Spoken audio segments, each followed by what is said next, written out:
देवी सरस्वती व्यासं नष्टप्रायेषु भद्रेषु नित्यं भागवत सेव्या भगवती उत्तम श्लोके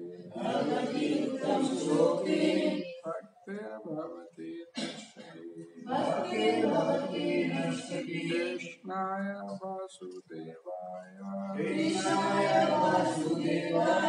देवकी नंदनाय च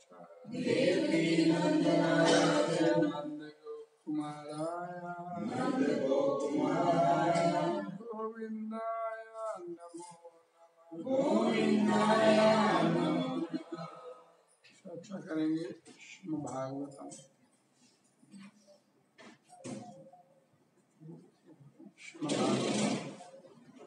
एक स्कंदे अध्याय 17 श्लोक संख्या नंबर 4 सुमन को लाइन कैलेंडर 1:17:4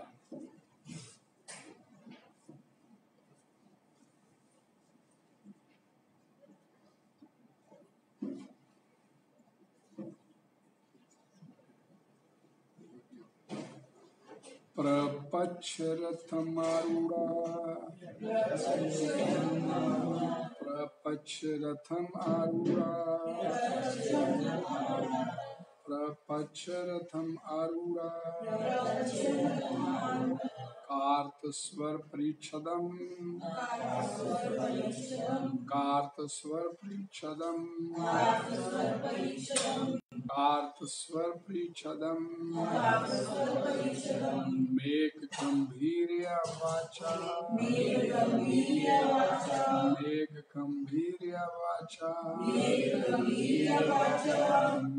गंभीर्य वाचा समारोपिता कार्मुका समारोपिता कार्मुका समारोपिता कार्मुका शब्दार्थ प्रपच्छ ऊंचा रथम रथ पर आरूढ़ आसीन कार्त स्वर सोने से परीक्षदम जटित मेघ बादल गंभीर्या दोष मुक्त कराते हुए वाचा वाणी समारोपिता पूरी तरह सज्जित कार्मुका धनुष बाण हरे कृष्णा धनुष बाण से सज्जित तथा स्वर्ण जटित रथ पर आसीन महाराज परीक्षित उससे शूद्र से मेघ के समान गर्जना करने वाली गंभीर वाणी से बोले हरे कृष्णा धनुष बाण से सज्जित तथा स्वर्ण जटित रथ पर आसीन महाराज परीक्षित उससे शूद्र से मेघ के समान गर्जना करने वाली गंभीर वाणी से बोले हरे कृष्णा।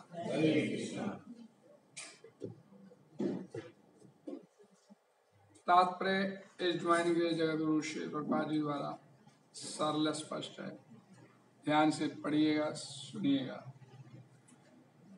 दुष्टों को दंडित करने के लिए हथियारों से लैस राजसी प्राधिकार से संपन्न महाराज परीक्षित जैसा शासक या राजा ही कलियुग के अजन्य को ललकार सकता है, तभी इस आधम युग का सामना कर पाना संभव हो पाएगा। ऐसे सशक्त प्रशासन अधिकारी के अभाव में सदैव शांति भंग होती रहती है।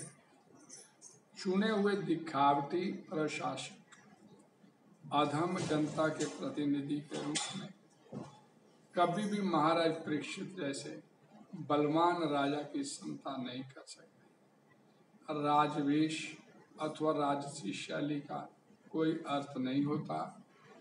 मनुष्य के कार्य ही हैं जिनकी गिनती होती है। हरे कृष्णा।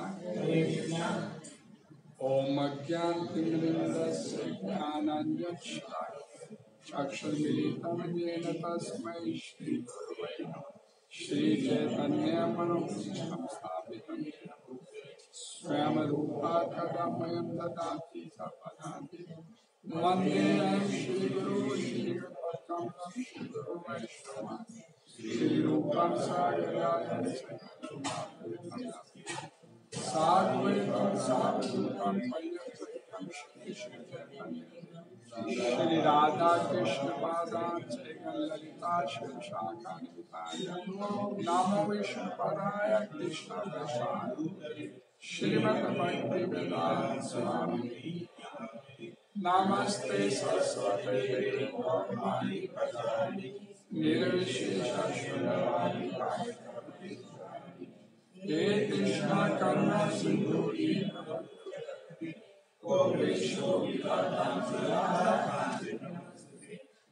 कांचन गौरांगी शिवा देवी वैष्णवी देवी मांचा कल्पतरु वैष्णवी वैष्णव्यो जय श्री कृष्ण चैतन्य प्रभु नित्यानंद श्री अद्वैत शिवासादि गौर भक्तवृंद हरे कृष्णा कृष्णा कृष्णा हरे हरे राम राम हरे अंतरा श्रीमद् भागवतम की जगत गुरु श्री प्रभुपाद की धनुष बाण से सज्जित तथा स्वर्ण जटित रथ पर आसीन महाराज परीक्षित शूद्र से मेघ के समान गर्जना करने वाली गंभीर वाणी से बोले। हम इससे पहले पढ़ चुके हैं इसका पहला, दूसरा और तीसरा श्लोक। उस स्थान पर पहुंचकर महाराज परीक्षित ने देखा कि एक नीच जाति का शूद्र राजा का वेश बनाए एक गाय तथा एक बैल को लट से पीट रहा था, मानो उनका कोई स्वामी ना हो। बैल इतना धवल था कि जैसे श्वेत कमल पुष्प हो। वह उस शूद्र से अत्यधिक भयभीत था जो उसे मार रहा था। वह इतना डरा हुआ था कि एक ही पैर पर खड़ा थरथरा रहा था और पेशाब कर रहा था। यद्यपि गाय उपयोगी है क्योंकि उससे धर्म प्राप्त किया जा सकता है, किंतु अब वह दीन तथा बछड़े से रहित हो गई थी। उसके पांवों पर शूद्र प्रहार कर रहा था। उसकी आंखों में आंसू थे और वह अत्यंत दुखी तथा कमजोर थी। वह खेत की थोड़ी सी घास के लिए ललायित थी। हरे कृष्णा। महाराज परीक्षित देखे एक शूद्र व्यक्ति गाय और बैल को प्रताड़ित कर रहा है। बैल का एक ही पैर है, वो उस एक पैर पे भी थर थर कांप रहा है और गाय और डरी हुई सहमी हुई है और उसकी आंखों में आंसू है। हरे कृष्णा। और उसे खाने को कुछ मिल नहीं रहा। गाय को थोड़ी सी घास के लिए भी वो ललायित है कि किसी तरीके थोड़ी सी घास भी खाने को मिल जाए।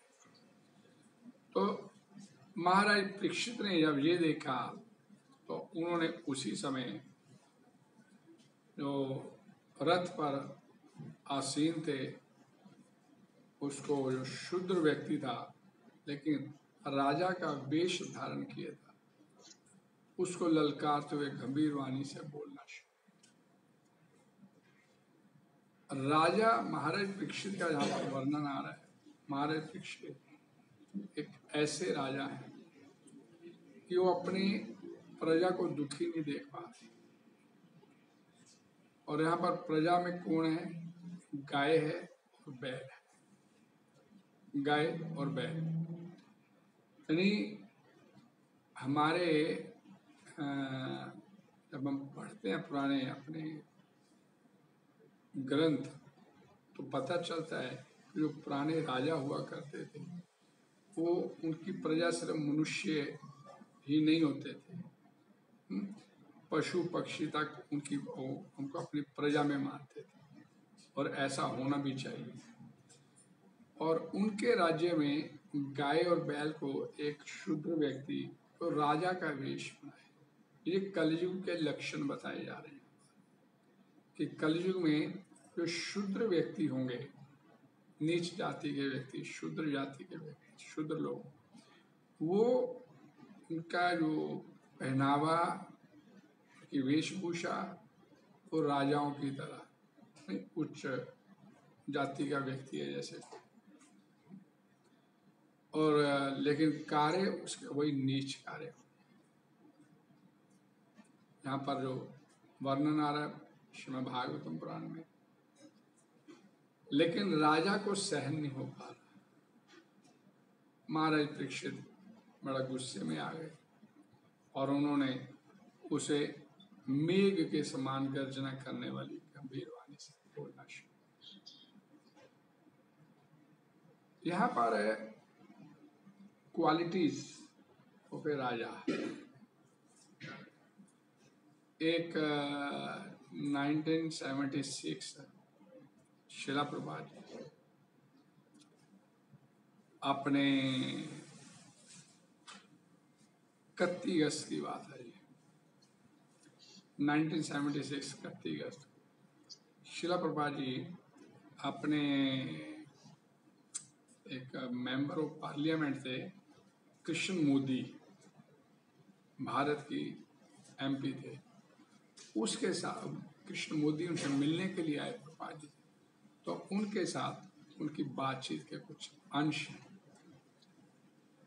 प्रभुपाद जी उनको बता रहे हैं कि लॉर्ड कर्जन जो लास्ट जब ये भारत का छोड़ा अंग्रेजों ने, लॉर्ड कर्जन थे, उन्होंने जाते जाते ये बोल के गए थे जब अंग्रेजों ने भारत छोड़ा कि भारत में अगर कोई शासन चला सकता है तो शाही परिवार जो है भारत के, उन लोगों के हाथ में ये भारत की सत्ता दी जानी चाहिए। सत्ता जो है उन लोगों के हाथ में होनी चाहिए। भारत में राजशाही बेहतर रहेगी। उन्होंने सुझाव दिया कि शाही परिवार के कुछ सदस्यों को भारत का राजा बनाना चाहिए और इसका स्वागत किया जाएगा। और उन्होंने इस बात का भी खुलासा किया लॉर्ड कर्जन ने कि पूरी दुनिया में इंग्लैंड का राज था, लेकिन इंग्लैंड में खुद शाही राजतंत्र ही चलता है। रानी एलिजाबेथ, तो आगे प्रिंस चार्ल्स, मतलब वहाँ पर शाही परिवार है जो पूरे इंग्लैंड को चला रहा है। तो कह रहे यहाँ भारत में भी लॉर्ड कर्जन बताए, पप्पा जी बता रहे हैं यहाँ पर कि लॉर्ड कर्जन बोल के गया था कि शाही राजतंत्र ही इस भारत को चलाने में सक्षम है और देश में सर्वदा राजतंत्र ही होना चाहिए, लोकतंत्र नहीं। लोकतंत्र का मतलब समझे प्रजातंत्र, इलेक्शन होके सरकार चुनी जाती है, ये नहीं चलेगा, पप्पा जी बोले। और परीक्षित महाराज वो शाही राजतंत्र के ही नुमाइंदे थे। और इससे भी बड़ी महत्वपूर्ण बात, जब हम श्रीमद् भागवतम पुराण पढ़ते हैं तो इसमें जिन जिन राजाओं का उल्लेख, भारत के जिन जिन राजाओं का उल्लेख हुआ, चाहे वो ध्रुव महाराज थे, चाहे रामचंद्र खुद थे, कोई भी जितने भी राजा महाराजा सम्राट हुए भारत में, प्रहलाद महाराज हुए, भरत महाराज हुए, भगवान ऋषभ देव हुए, जितनों का भी वर्णन है वो सारे के सारे शाही राजतंत्र के ही नुमाइंदे थे। कहीं ऐसा कोई वर्णन नहीं आता श्रीमद् भागवतम पुराण में कि कोई भी राजा प्रजा द्वारा चुन के आया गया। एक भी ऐसा उल्लेख नहीं आता श्रीमद् भागवतम पुराण में कि कोई भी राजा ऐसा नहीं था ये प्रजा ने चुन के उसको अपना प्रतिनिधि बना के भेजा। और भारत में शुरू से ही ये राजतंत्र मतलब चलता आ रहा है। और ये प्रभुपाद जी बोलते कि भारत छोड़ के, ये तो लॉर्ड कर्जन जो लास्ट था उसने भी ये बताया था कि भारत में अगर कामयाब हो सकता है तो राजतंत्र ही हो सकता है। जितनी जो उस समय जो नुमाइंदे थे, जब अलग अलग स्टेटें थी, उनमें जो पावरफुल स्टेट है ना, उसका जो प्रतिनिधि है वो जो राजघराने के लोग हैं। ग्वालियर का माधव सिंधिया ग्रुप था, ये किसी को भी, मतलब नाम नहीं लिया माधव सिंधिया, मैं बोल रहा हूँ, वो ऐसे किसी को भी मतलब शाही परिवार के किसी व्यक्ति को भारत का राजा बनाना चाहिए तो यहाँ पर भारत तरक्की करेगा। और श्रील प्रभुपाद जी ने अपने कई जगह पर, अपने तात्पर्यों में कई जगह पर इस बात को हिमायती बने, बोले कि भाई भारत में प्रजातंत्र जो है ये नुकसान कर रहा है, जनता बेवकूफ है, एक बार एक को चुनती, दूसरी बार दूसरी को चुन के ले आती, और फिर प्राप्त क्या हो रहा है, रिजल्ट क्या आ रहा है उसका। तो इसलिए प्रभुपाद जी बोलते हैं कि आखिरी जो राजा थे परीक्षित महाराज, भगवान श्री कृष्ण जब अवतरित हुए तो उन्होंने भी भारत में राजतंत्र को ही प्राथमिकता दिया। और भगवान श्री कृष्ण महाराज युधिष्ठिर को प्रतिनिधि बना के उन्होंने जनता के आगे पेश किया, मतलब राजघराने के व्यक्ति को ही। और भगवान स्वयं भी यही चाहते थे कि युधिष्ठिर महाराज आगे आए, धार्मिक राजा है और प्रजा का हित करेगा। और उसके बाद उसी के वंशज महाराज परीक्षित फिर सामने आए कि राजा जो है वो एक धार्मिक प्रवृत्ति का होना चाहिए, जैसे यहाँ पर इसका वर्णन आ रहा है महाराज परीक्षित का। सबसे पहला मकसद क्या होना चाहिए राजा का कि अपनी प्रजा का ध्यान रख सके। और प्रजा का मतलब सिर्फ मनुष्य नहीं है, प्रजा का मतलब पशु पक्षी जितने भी उसके राज के उसमें आते हैं वो सारे के सारे हैं, उनका ध्यान हो रखना राजा का पहला कर्तव्य। और दूसरा जो कर्तव्य राजा का होता है कि वो अपनी प्रजा का पोषण इस प्रकार से करे राजा कि अल्टीमेटली जब शरीर छूटे तो जो प्रजा का एक एक व्यक्ति उसकी प्रजा का भगवान के धाम इच्छाशीला योनि के चक्कर से छूट के बैक टू गॉड हेड जा सके, इस तरह की व्यवस्था होनी चाहिए। महाराज परीक्षित के बारे में प्रभुपाद जी का एक लेक्चर है 25 जनवरी 1977 को, यानी कि जिस साल उन्होंने शरीर छोड़ा उसी साल उन्होंने पहले एक लेक्चर है उनका कि जो भारतीय परिषद है, मेंबर ऑफ पार्लियामेंट से हम बोलते हैं, हिंदी में क्या बोलेंगे थे, संसद सदस्य, ये सारे के सारे जितने 535 कितने मेंबर है इसके टोटल जो, तो ये सारे के सारे कम से कम ब्राह्मण दीक्षित होने चाहिए। अगर वो चाहते हैं कि राम राज्य हो भारत में, प्रजा का पूरा हित देखा जा सके, तो सारे के सारे ब्राह्मण दीक्षित होने चाहिए। वो अलग बात है कि कोई मुसलमान है तो उसके मुसलमानों में जो धार्मिक प्रवृत्ति के लोग होते हैं वो आए सामने, तो सारे का मौली जो भी, तो सारे के सारे ये जो प्रतिनिधि हैं, मेंबर ऑफ पार्लियामेंट, ये सारे के सारे ब्राह्मण दीक्षित कम से कम होने चाहिए। अगर कोई भगवान से जुड़ा व्यक्ति नहीं होगा, वो कभी भी प्रजा के हितों का ध्यान नहीं रख पाएगा।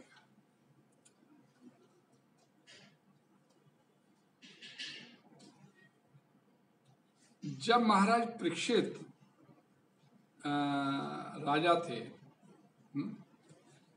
तो वे कोई वेतन स्वीकार नहीं करते थे।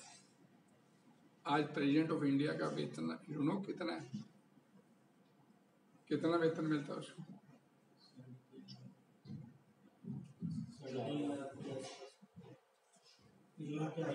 5 लाख रुपए प्रेसिडेंट ऑफ इंडिया की सैलरी है।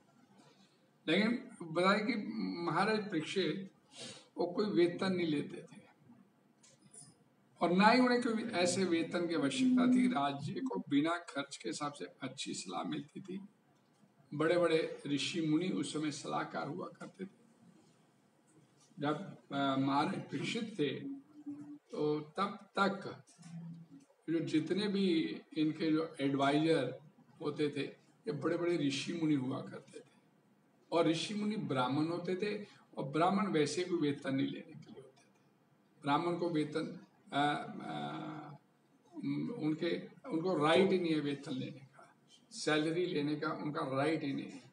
ब्राह्मण का काम है सिर्फ मार्गदर्शन करे सोसाइटी का, उसे पैसा कमाने का अधिकार नहीं है, नौकरी करने का कहीं अधिकार नहीं है। अगर वो नौकरी करता तो वो ब्राह्मण नहीं है, अपने ब्राह्मण के गुणों से वंचित रह गया, हो गया। प्रभुपाद जी लिखते हैं कि भगवान कृष्ण चाहते थे कि महाराज युधिष्ठिर जैसा एक आदर्श राजा और महाराज परीक्षित जैसे उनके वंशज विश्व पर शासन करें। यानी कि भगवान भी चाहते थे कि राजतंत्र ही होना चाहिए भारत में, तभी उन्होंने इसकी व्यवस्था किया। महाराज युधिष्ठिर को बिठाया, और युधिष्ठिर के बाद महाराज परीक्षित आकर बैठे। कलियुग का व्यक्तित्व, जो कलियुग का पर्सनैलिटी, जो कलियुग, जो हम कलियुगी लोग हैं, हम लोग कलि का व्यक्तित्व जो सभी प्रकार के अधर्मियों का मित्र है। यदि वह आत्मसमर्पण करता है तो उसे माफ किया जा सकता है, लेकिन सभी परिस्थितियों में उसे कल्याणकारी राज्य के किसी भी हिस्से में एक नागरिक के रूप में रहने की अनुमति नहीं दी जा सकती। कलियुग का मतलब क्या होता है? ध्यान से इस बात को समझिए कि जो 4 पाप करता है,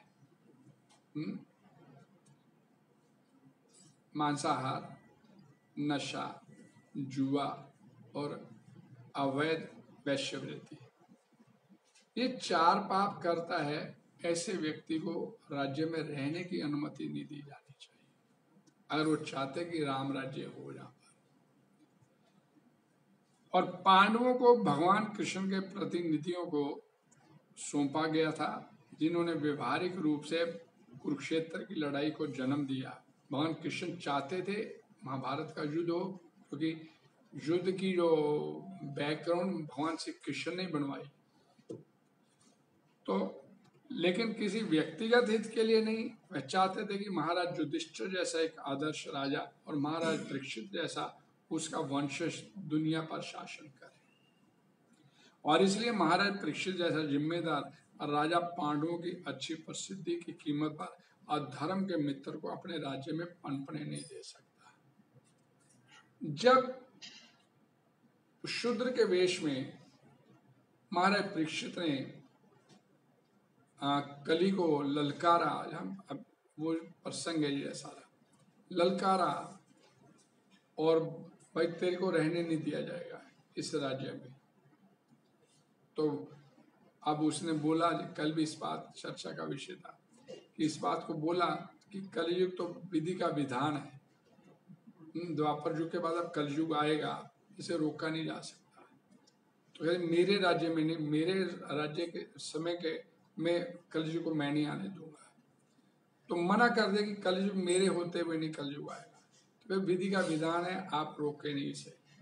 ठीक है, तेरे को रहने की इजाजत दे देता हूँ, लेकिन ये 4 स्थान तेरे लिए फिक्स कर दिए, यहाँ पर जुआ चलता हो, यहाँ पर माय खाने हो, यहाँ पर नशे होते हो और प्लस वैश्यावृत्ति हो। तो आप कलयुग बोलता है कि ये चारों स्थान तो आपके राज्य में है ही नहीं, तो मैं कहाँ रहूंगा। यानी कि राजा कितना मतलब इस मामले में सख्त था कि उसके राज्य में इस तरह की प्रावधान ही नहीं उसने रखा था कि कोई शराब का ठेका खोल दिया जाए या कोई वैश्यावृत्ति केंद्र खोल दिया जाए या कोई नशा करने की, जुआ खेलने की कोई वो क्या बोलते हैं उसे, कैसीनो ऐसे खोल दिए जाए। और अब उसके ठीक विपरीत ये प्रजातंत्र में अब सरकार ये सभी चीजों को खुद बढ़ावा दे रही है, और कुछ मिले ना मिले हर एक चौक के ऊपर आपको एक ठेका जरूर मिल जाएगा। और अब ये पढ़ा लिखा शहर बोला जाता था, ये ट्राई सिटी बोलते, मैं पंचकूला चंडीगढ़, अब इसमें भी नाइट क्लब खुलने शुरू हो गए। पंचकूला में 8 सेक्टर में खुल गया एक नाइट क्लब, तो इसमें भी नाइट क्लब खुलने शुरू हो गए। और यहाँ नाइट क्लब हो गए तो वहां कैसीनो का काम तो होगा, जुआ चलेगा। वैश्यावृत्ति का नाइट क्लब का मतलब वैश्यावृत्ति।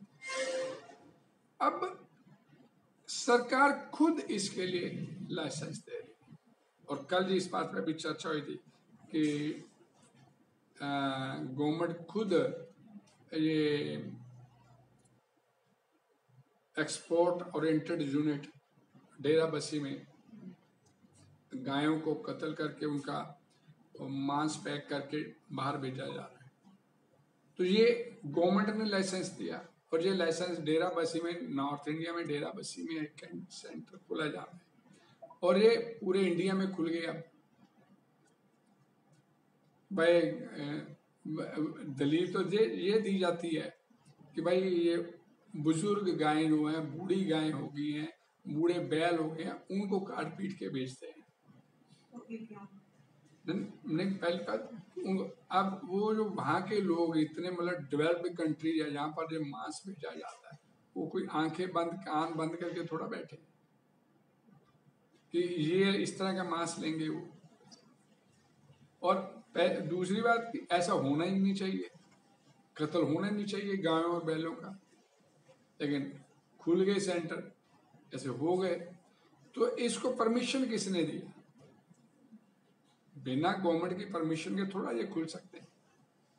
तो ये अब सारा कुछ जो काम एक जहां पर जो जिस राजा का वर्णन हो रहा है कि राजा शक्ति से कलयुग को धमका रहा है कि भाई मेरे होते हुए ये नहीं होगा, तो वही अब इसके ठीक विपरीत जहां हमारी सरकारें ये काम कर रही है। कहने को बीजेपी की सरकार है, हिंदू सरकार है, लेकिन हिंदू सरकार भी है। क्यों? क्योंकि प्रत्येक गवर्नमेंट चाहती पैसा कहां से आए, फंड्स कहां से आए। भाई हम तो ये रोक नहीं सकते, खोल दो ठेके, पियो जितनी पी सकते, हमारे को पैसा चाहिए, गवर्नमेंट को पैसा चाहिए। अब गवर्नमेंट कैसी है जो आपकी नैतिकता के आधार पर आपका ध्यान नहीं रख रही,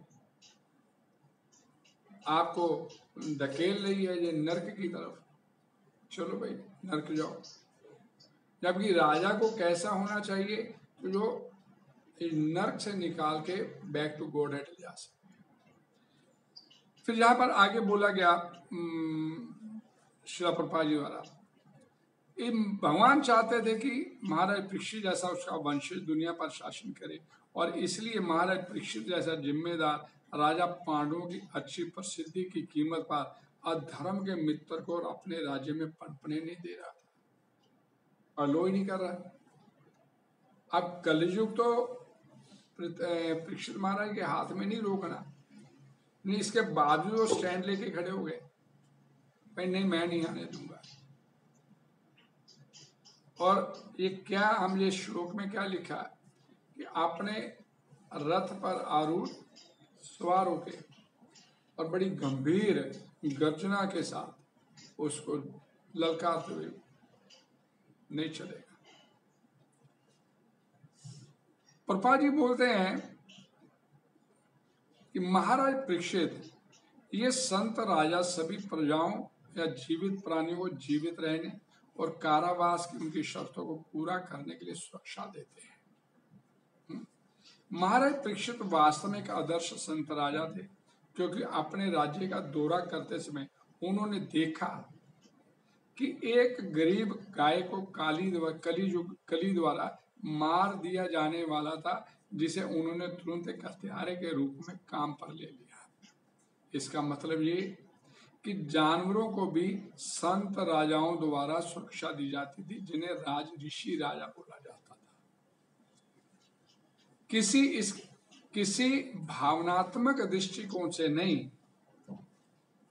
बल्कि एक राजा का ये कर्तव्य है, राजा का ये कर्तव्य है कि अपनी प्रजा का हित पहले देखे कि उसका हित किसमें है। हरे कृष्णा।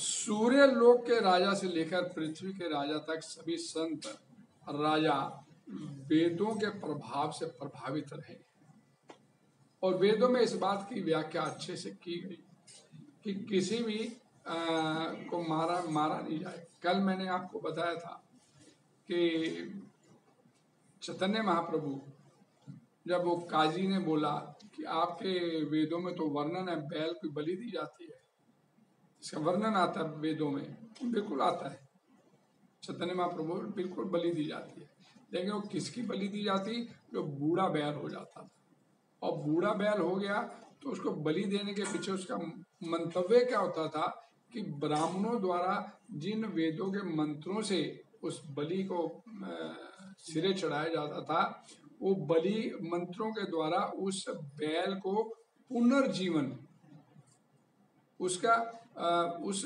पशु योनि से निकाल के उसे मनुष्य योनि के ऊपर, अगला जन्म उसका मनुष्य योनि का, उसके लिए उसका प्रावधान होता था। और ये ब्राह्मण जो थे वो ये इसलिए करते थे, मंत्रों की सिद्धि प्रूव करते थे कि ये मंत्रों की इसकी वजह से ये बैल को जो अगला जन्म उच्चतर जीवन इसका मतलब प्राप्त हो सके। अब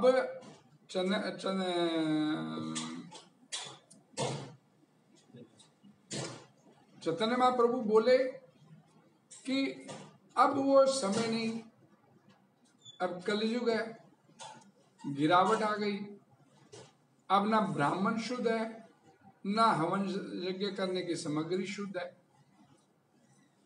अब ना ब्राह्मण शुद्ध है, ना हवन सामग्री शुद्ध है, तो परिणाम निकलेगा नहीं जो परिणाम अपेक्षित है। तो इसलिए इसके ऊपर कलयुग में रोक लगा दिया, शास्त्रों में, वेदों में इसके ऊपर रोक लगा दी गई।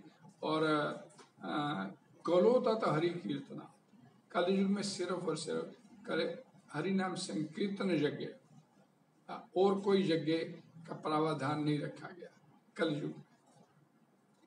हरे कृष्णा हरे कृष्णा हरे कृष्णा कृष्णा कृष्णा हरे हरे, हरे राम राम राम हरे हरे। महाराज परीक्षित एक आदर्श राजा थे और गृहस्थ, क्योंकि वे भगवान के भक्त थे, गृहस्थी भी थे और भगवान के भक्त भी थे। और भगवान के भक्त में स्वचालित रूप से सारी अच्छी योग्यताएं अपने आप आ जाती हैं।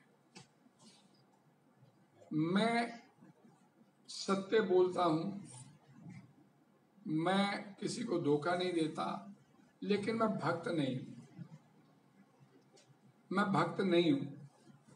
तो इसका मतलब मेरी जो सत्यता का लेवल है और कहीं ना कहीं किसी लेवल पे जाके बिकेगा, लेवल ऊंचा होगा। कोई 100 रुपए पे बिक जाता है, कोई 1000 रुपए पे बिकेगा, कोई लाख पे बिकेगा, लेकिन बिकेगा। लेकिन अगर एक व्यक्ति भक्त है, उसने सत्यता, ये ईमानदारी, ये गुण नहीं अर्जित किए, लेकिन वो भक्त बनता चला जा रहा है, तो उसके अंदर ये गुण अपने आप आते चले जाते हैं भक्त के अंदर। और जब भक्त के अंदर ये गुण आते हैं तो उसका जो लेवल बिकने का होता है डाउन हो जाता है, टिकता नहीं वो, क्योंकि उसे ज्ञान में आ जाता है भाई मैं धोखा करूंगा किसी से तो मेरे को भुगतना पड़ेगा। क्योंकि शास्त्र बोलते हैं आप किसी को चीटिंग कर रहे हैं ना, तो किसी को चीटिंग नहीं कर रहे, अपने आप को चीटिंग कर रहे हो। जैसा बीजोगे वैसा काटने को मिलेगा। आपको लगता है कि मोमेंटरी मैंने उसको धोखा दे दिया, मेरे को लाभ हो गया, लेकिन वो जो धोखा आपने दिया है उसको नहीं दिया, अपने आप को दिया, और वो आपको सूद समेत उसे लौटाना पड़ेगा। समय आने पे भगवान उसकी व्यवस्था करते हैं। तो इसलिए ये योग्यता होती है भक्त के अंदर, ऑटोमेटिकली भक्ति करने लगते हैं तो ये सारी योग्यताएं अपने आप अंदर आनी शुरू हो जाती है। इन सत्यता, स्वच्छता, दंभहीनता, विनम्रता, ये गुण अपने आप अंदर आने शुरू हो जाते हैं। इन गुणों को अर्जित करने के लिए अलग से प्रयास करने की आवश्यकता नहीं। तो महाराज परीक्षित के अंदर ये सारे गुण अपने आप थे, और सम्राट परीक्षित इसका एक विशिष्ट उदाहरण थे। व्यक्तिगत रूप से उन्हें अपने पास मौजूद सभी संसारिक ऐश्वर्य से कोई लगाव नहीं था, लेकिन चूंकि वह अपनी प्रजा के सर्वांगीण कल्याण के लिए राजा थे, इसलिए वह न केवल इस जीवन के लिए बल्कि अगले जीवन के लिए भी जनता के कल्याण कार्यों में हमेशा व्यस्त रहते थे। अतः बूचड़ खानों में या गायों की हत्या की अनुमति देने की उन्होंने कहीं भी अपनी मंशा नहीं जताई कि गाय की हत्या हो जाए मेरे राज्य में, नेक्स्ट इम्पॉसिबल है, ये नहीं होने देंगे। महाराज परीक्षित मूर्ख और पक्षपाती प्रशासक भी नहीं था जो एक जीवित प्राणी की सुरक्षा की व्यवस्था दूसरे को मारने के बूते पे करेगा। क्योंकि वह भगवान का भक्त था, वह अच्छी तरह से जानता था कि सभी मनुष्यों, जानवरों, पौधों, सभी जीवित प्राणियों की खुशी के लिए अपना प्रशासन कैसे चलाना है। हरे कृष्णा हरे कृष्णा हरे कृष्णा कृष्णा कृष्णा हरे हरे, हरे राम राम राम हरे हरे। राजा परमेश्वर का प्रतिनिधि होता है। देखिए हम लोग अक्सर कथा में बोलते हैं कि भगवान आपसे ज्यादा उत्सुक है आपको वापस अपने घर बुलाने। नहीं, अक्सर बात होती है भगवान आपसे ज्यादा, हम तो जाना नहीं चाहते भगवान के धाम, बोल देते हैं मरने के बाद, नहीं कि भगवान जी आदमी चला गया, घर का परिवार का सदस्य चला गया, इसे अपने धाम में जगा देना। लेकिन हम जाने के लिए इंटरेस्टेड ही नहीं है।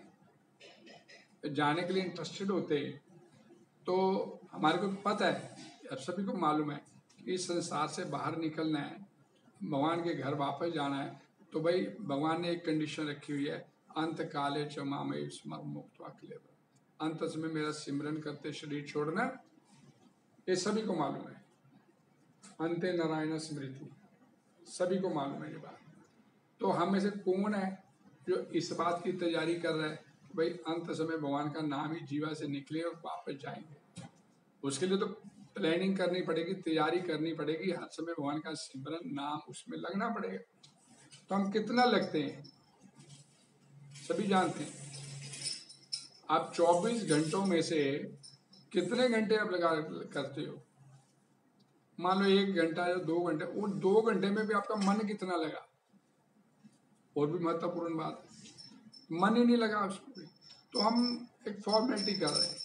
लेकिन मालूम है कि रास्ता ये है वापस अगर मैंने भगवान के धाम जाना, भगवान के धाम जाने के लिए रास्ता यही है, इसके अलावा और कोई रास्ता नहीं है। तो हम कोई तैयारी नहीं कर रहे हैं। आप आएंगे, मंदिरों में जाएंगे, थोड़ी देर बैठेंगे, इधर उधर की बातें करेंगे, मिलेगा जो वाकई मिलेगा वो बतियाने में ज्यादा हम अपना दिखाते हैं, इंटरेस्ट, रुचि दिखाते हैं। लेकिन भक्ति में कितनी रुचि दिखाते हैं ये देखने वाली बात। तो इसलिए भगवान आपसे ज्यादा उत्सुक है आपको वापस बुलाने में कि ये मेरे बच्चे हैं, ये भटके हुए हैं, अपने घर दुख उठा रहे हैं ना। कौन माता पिता चाहता है कि मेरी संतान दुख उठाए? एक भौतिक माता पिता नहीं चाहते कि उसकी संतान दुख उठाए, तो वो तो वास्तव में माता पिता वो क्यों चाहेगा कि हम लोग दुख उठाए? तो वो ज्यादा इंटरेस्टेड है अपनी संतान को वापस बुलाने में। तो भगवान का जो राजा होता है भगवान का प्रतिनिधि होता है। तो जो प्रतिनिधि का धर्म है उसका कर्म है, राजा जो है उसका धर्म है उसका कर्म है कि कैसे भी येन केन प्रकरेण बाय हुक एंड क्रुक, कैसे भी मैं अपनी प्रजा को भगवान की तरफ मोड़ूं। अब लेकिन राजा भी भगवान का प्रतिनिधि नहीं दिखता हमारे को, वो तो खुद आपको एलो करता है। दारू के ठेके खेल खोल दिए, हर एक चौक पे मिल जाएंगे आप। सारे जो चार पाप प्रमुख होते हैं उस चारों पाप अच्छे से हर एक गवर्नमेंट इसको प्रमोट कर रही है कि पैसा चाहिए हमारे को। तो गवर्नमेंट राजा क्या सिखा रहा है आपको, तो प्रजा क्या सीखेगी उससे? प्रजा भी यही सीखेगी कि धन आना चाहिए। और हम माता पिता जो भौतिक माता पिता ये इस कलयुग के इस परिवेश में हम क्या आगे अपनी संतान को सिखा रहे हैं? भाई कौन सी पढ़ाई करने पे कितना पैसा कितना पैकेज ज्यादा मिलता है, बेसिक तो यही ना मटेरियलिस्टिक एजुकेशन हम लोग ले रहे हैं अपने बच्चों को दे रहे हैं। भाई कौन सी लाइन में डालें कि पैकेज ज्यादा मिले, पैसा ज्यादा मिले। और भगवत गीता में भगवान बोलते हैं कि जगतो माता धाता, पालने वाला मैं हूं। और हम बोलते नहीं है पालने वाले हम अपने आप को पालेंगे। तू कौन होता है? तू तो ऐसे किताब में लिखा है, तू है भी कि नहीं है, तेरे को तो मानते भी नहीं। और प्रभुपाद जी अपने लेक्चर में बोलते हैं कि ये दो पैरों वाले इस जानवर को इकोनॉमिक प्रॉब्लम आती है। 84 लाख जोनियां हैं जिनको भगवान पाल रहे हैं। कोई गली का कुत्ता भी कभी बताओ कि कोई भूखा मर गया हो, कोई एक्सीडेंट में कोई गाड़ी गुड़ी के थल्ले आके नीचे आके मर गया तो अलग बात, नहीं किसी को भूखे मरते नहीं देखा। हाँ जा इसके कर्म ऐसे उसने कर दिए कि भूखे मरेगा वो, तो अलग बात है उसके कर्म। अदरवाइज कोई भूखा नहीं मर रहा। और प्रभा जी बोलते ये इकोनॉमिक प्रॉब्लम ये दो पैरों वाले इस जानवर पे है। और ये जितने कुत्ते बिल्लियां ये 84 लाख जोनियां हैं, ये कौन सी डिग्रियां लेके घूम रहे हैं रोटी कमाने के लिए, खाने के लिए। और ये दो पैरों वाला पता नहीं कितनी डिग्रियां कमाने पे लगा है, रोटी खाने को मिल जाए। और जितनी जोनियां हैं, अब हम पढ़ते हैं अपने शास्त्रों में देवता भी हैं सब, कोई डिग्रियां लेके थोड़ा बैठे। वो अगर उस लेवल पे पहुंचे तो सिर्फ और सिर्फ इसकी भक्ति। और ये अपने को समझ में नहीं आती ये बात, क्योंकि हमारा परिवेश ही जो हमारा सराउंडिंग है वो सारी की सारी अब कलियुग से परिपूर्ण है। हर व्यक्ति एक दूसरे को देख के उसका पैकेज ज्यादा है। वो बच्चा बाहर चला गया कमाने के लिए, हमारा बच्चा क्यों यहाँ रह जाए? अपने बच्चे को भी भेजो बाहर। उसका चला गया उसका चला गया उसका चला गया। कौन? हाँ यही मैं अब नाम नहीं लूंगा, हमारे बीच ही था।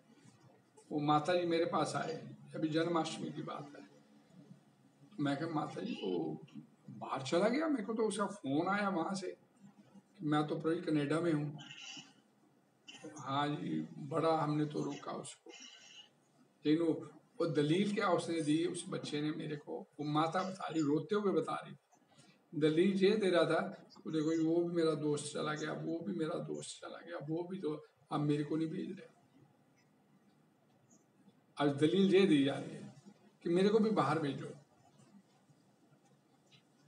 अब ये सराउंडिंग ऐसी हो गई और बाहर जाना किस लिए? करीब मैंने अपने बच्चे को बोला ये जितने भी गए हैं जिनके तू नाम ले रहे हैं इनके किसी का मकान नहीं है अपना, चल ये जाएंगे अपना पैसा कमा के अपना मकान बना। तेरे पास तो मकान है, उनके पास गाड़ी नहीं है, तेरे पास गाड़ी भी है। और तेरे पास दो मकान है, एक फरीदाबाद में मकान है, एक यहाँ पे पंचकूला में मकान है। तो किस लिए जाना चाहता है? लेकिन वो चला गया और वो रोते रोते मेरे को अपनी सारी बात, भक्ति नहीं होगी, बच्चे को देंगे, बच्चे को उसका हित नहीं बताएंगे, वास्तविक हित, श्री प्रभुपाद की वास्तविक हित नहीं बताएंगे तो बच्चा जाएगा। मैंने बोला ना, हमारे एक जानकार है, उनका बच्चा बाहर चला गया, तो माता मेरे को बता, बच्चे प्रभु जी मैंने ना बच्चे को दूध से नहलाती थी जब पैदा हुआ था, मक्खन से मालिश करती थी, मक्खन खिलाती रही इसको, इतनी मैंने इस अपने बड़े बेटे की, 2 बेटे उसके, बड़े बेटे की मैंने इसको किया, इतना किया, पूछो नहीं लेंगे, लात मार के चला गया कि मेरे को तो बाहर जाना, बस चला गया। तो शास्त्र बोलते हैं कि आप जितना मर्जी लाड़ प्यार दिखा लीजिए, अपनी संतान को जितना बढ़िया बढ़िया खिला दीजिए, उसे नहीं घी मक्खन सब कुछ खिलाइए, लेकिन अगर उसे भक्ति नहीं देंगे तो उससे उम्मीद मत कीजिए। शास्त्र बोलते हैं कि बड़े होकर सेवा करेगा और लात मार के जाएगा, अगर भक्ति नहीं उसको सिखाएंगे। अब भक्ति होगी तो उसे राम सीता के बारे में बताएंगे, उसे युधिष्ठिर अर्जुन के बारे में बताएंगे, तो आपकी सेवा भी करेगा। और ये नहीं संस्कार देंगे उसे, धर्म के संस्कार नहीं उसके अंदर पैदा करेंगे, तो नेक्स्ट इम्पॉसिबल कि बड़े होकर आपकी सेवा करेगा और जाएगा आपको छोड़ के। यहाँ पे उसको मौका मिलेगा, वो आपको छोड़ के जाएगा। जितना मर्जी उसे बढ़िया बढ़िया पढ़ाओ, बढ़िया बढ़िया उसे लिखाओ, बढ़िया बढ़िया खिलाओ, बढ़िया बढ़िया पहनाओ उसे, लेकिन वो सेवा नहीं करेगा। तो जो हमारे मूल, जो हमारा, हम आगे अपने बच्चों को नहीं दिए, बच्चे आगे आप अपने बच्चों को नहीं दिए, तो ये कलयुग का प्रभाव है। तो रोकना किसने इस चीज को? हम लोगों ने। प्रभुपाद जी क्या बोलते थे कि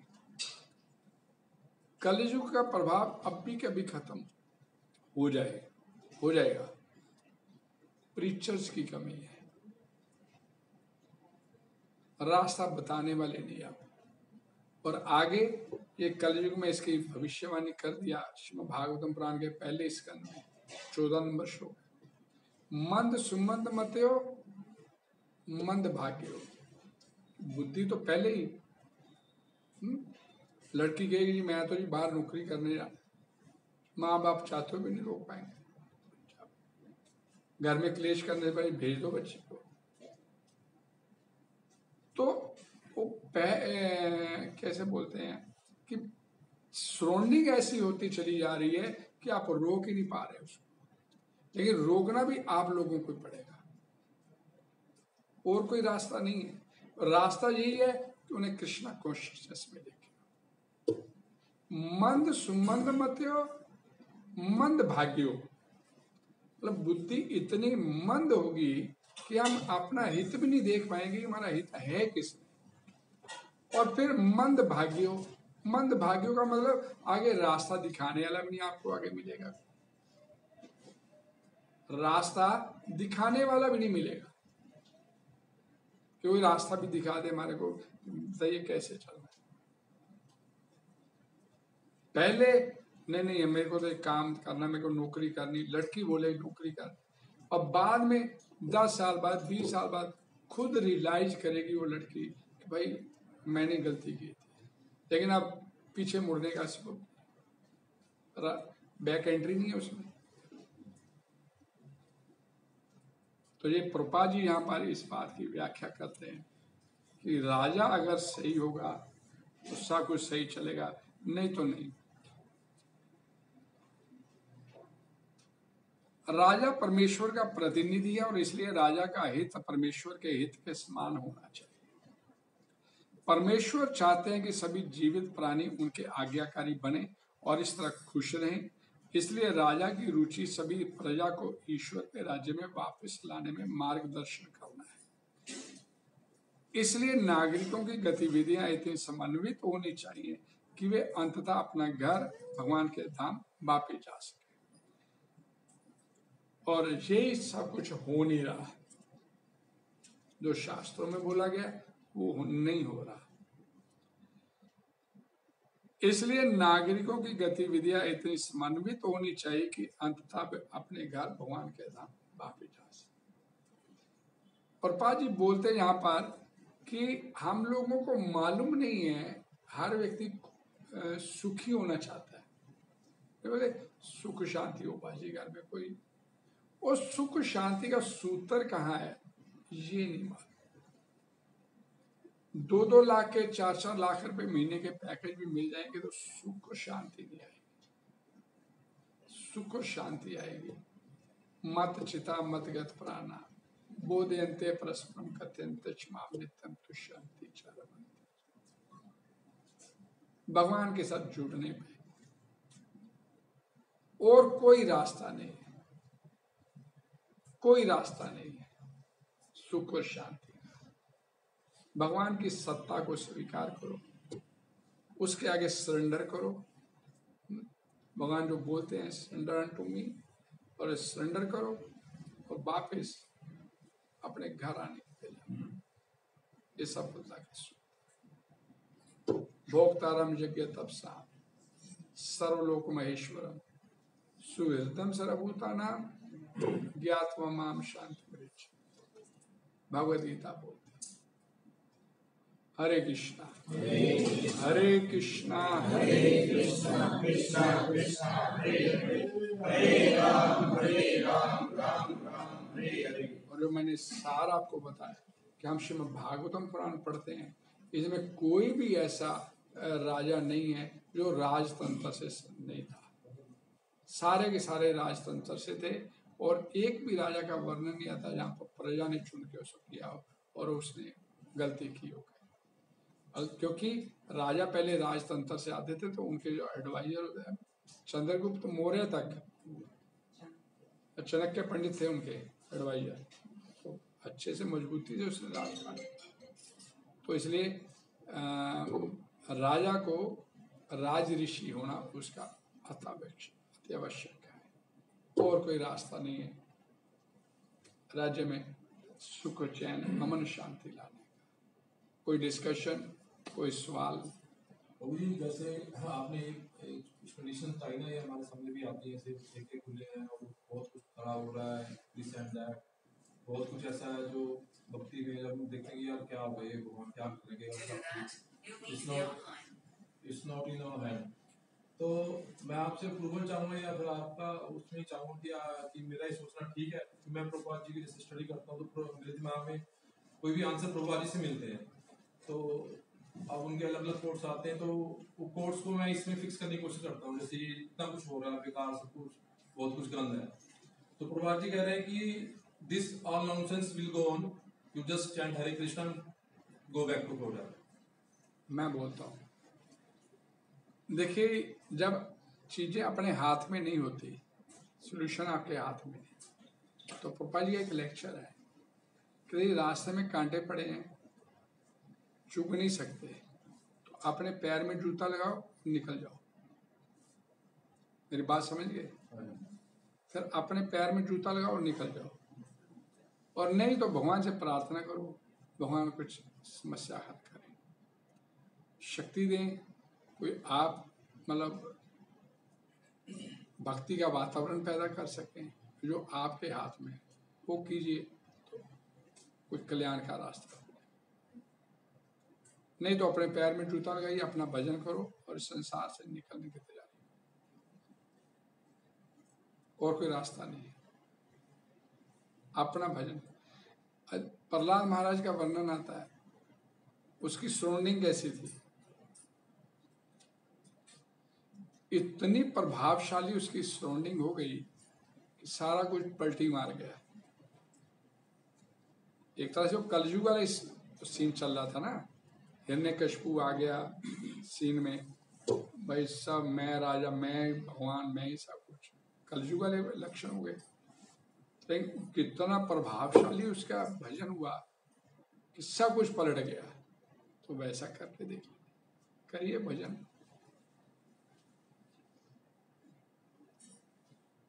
उसके देने में कोई प्रॉब्लम नहीं है, लेकिन हमारी इच्छा शक्ति नहीं इस तरह इधर चलने। हम बातें तो कर सकते हैं, बड़ी उन्नत बातें करके दिखाएंगे, करेंगे कुछ नहीं, करेंगे नहीं कुछ। प्रभु जी करने में भी जैसे हम भक्ति मार्ग में यहाँ सीख रहे हैं, we are learners, we are seekers, तो इसमें कुछ डिसिप्लिन है, जैसे ब्रह्म में उठ रहे हैं या कुछ जप कर रहे हैं, उसमें भी हमें शुद्ध रहना है। तो शुद्ध में भी प्रभु जी, अब जैसे एक श्लोक है गीता में, उसमें अध्याय याद नहीं है, ये शास्त्र विधि मुसज्जे वर्ते काम कार्त ना संसिद्धि ना वाप्नुति ना सुखम ना परम गति, कि जो बंदा शास्त्र विधि से नहीं चलता तो उसको ना यहाँ सुख मिलेगा ना वहाँ सुख मिलेगा। तो शास्त्र विधि में प्रभु जी एक बुरा न माने एक चीज जो हमें सुनने को मिलती है, जैसे हम घर में अगर हस्बैंड वाइफ है और वाइफ 3-4 दिन खाना नहीं बना सकती, उससे कुछ ऐसा होता है, अशुद्ध होती है, ठीक है। तो अब एक जो हस्बैंड है वो ये लेके चल रहा है कि भैया मुझे खाना घर पे खाना, बाहर नहीं। जैसे अब तने हम स्टडी करते हैं तो वो कहते हैं आप भक्तों के हाथ से नहीं खाना होता, देखा भी है कि वाइब्रेशन खराब होती है। तो प्रभु जी वहां पर आज की स्थिति में इतनी ज्यादा थोड़ी टेंशन होती है, कैसे मैनेज करें कि शास्त्रीय विधि से भी चलना है, उधर वाइफ को दिक्कत है, तो कैसे करें? प्रभु जी आप सिर्फ भजन कीजिए, बाकी सारी व्यवस्था वो कर देता है। हम सिर्फ भजन ही नहीं करते, सवाल तरह तरह के पैदा करते हैं। अब भजन करके देखिए पहले प्रैक्टिकली, कि ऊपर की बातें आप कर रहे हो, सारी व्यवस्था वो करता है, सारी व्यवस्था वो कर देता है। ये गृहस्थी भक्त नहीं हुए, तो 12 महाजन है, उनमें से 8-9 तो गृहस्थी थे। वो उन्होंने कैसे कर लिया, पता नहीं कहां से दलीलें निकाल के लाएंगे।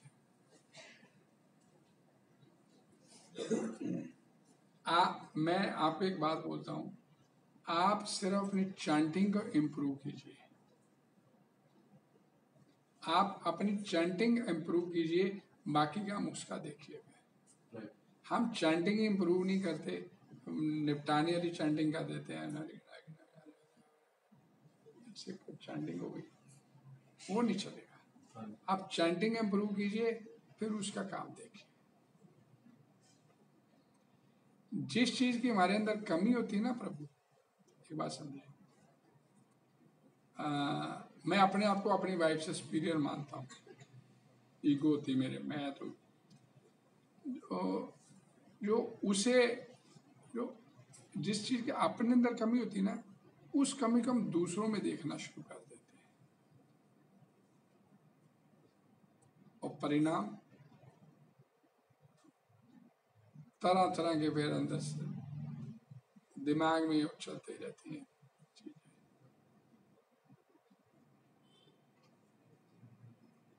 आप सिर्फ एक ही काम कीजिए, चैंटिंग अपनी इंप्रूव कीजिए, और आपके पास इसके अलावा और कोई रास्ता भी नहीं है, और ये एक रास्ता जिसे आप अपनाते नहीं, हम अल्टरनेटिव ढूंढते हैं उसके। चैंटिंग करते तो नींद आती है, चैंटिंग करते हैं तो सो जहां की बातें उसमें मन में घूमनी शुरू हो जाती है। चैंटिंग नहीं जब तक इम्प्रूव करोगे ना, तब तक कुछ नहीं।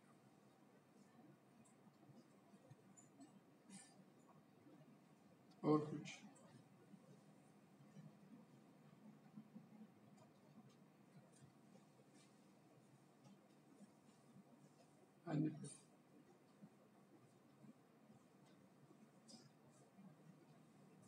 शील प्रभात की अंतराश्रम भागवतम की। आप सबका बहुत बहुत धन्यवाद। हरे कृष्ण।